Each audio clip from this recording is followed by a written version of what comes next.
Hello and welcome to the Layout 8000 video training series. During this video, we will demonstrate how to use the Save As and Open features in Layout 8000. Layout 8000 allows you to create multiple dummied versions of the same product.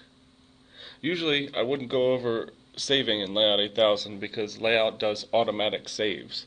Layout does autosaves before you enter ILP or Design a Dummy, and these saves always start with the letter Z. Example, Z autosave 1, Z autosave 2, etc. Also, Layout 8000 creates a FIN or final save when you leave Design a Dummy or ILP as well. Finally, there are also ILP saves or Design a Dummy saves which occur after every 20 commands or actions that occur while in Design a Dummy. If you go to your File menu and Save As, enter a name that will be easily recognizable by all users, so that if someone else has to step in, the user will know which save version to select. It's important that you pick a name that will make sense and be easily identifiable. So we'll do my paper 1210 1210. Okay. Now I've saved that. If I wanted to open that, I could go to my 1210 and open that and bring it back to the way Layout 8000 was when I saved that, which is right now. So if I want to go back to Autosave 1, you see that a message pops up saying, "Caution, ads may have been added, modified, or killed after this restore point.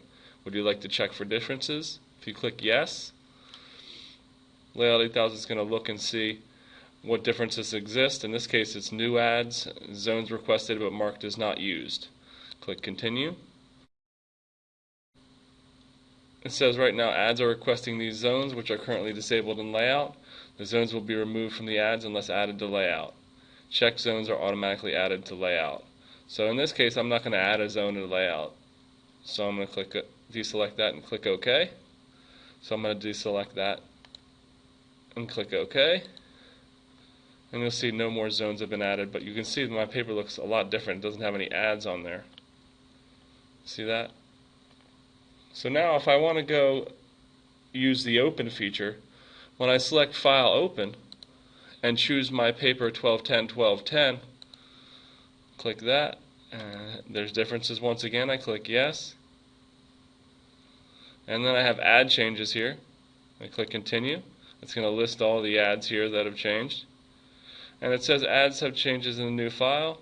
See the list below. Checked ads will be updated with new changes. So I'm going to leave all the changed new ads here. Click OK. You can see now that my pages are populated with the ads the way they once were. And it's very similar to a history palette. You can see if you have many autosaves and or FIN or ILP saves that you can easily step backward to the beginning of your dummying and start again from certain save points. Going back to my file menu and open, I just wanted to show you that I have the two saves that I made earlier, and then I have all the autosaves which are created once you go into Layouts, Design and Dummy. If I scroll down even further towards the bottom, I can see that I have some FINA saves or final saves which happen whenever you exit Design and Dummy. And then finally you have the ILP saves, which occur every 20 commands or actions that you do in Layout 8000. Okay, I'm just going to click the X here to escape out of there. And that's an overview of Layout 8000's Save and Open features under the File menu. Until next time, this is SES signing off. Have a great day.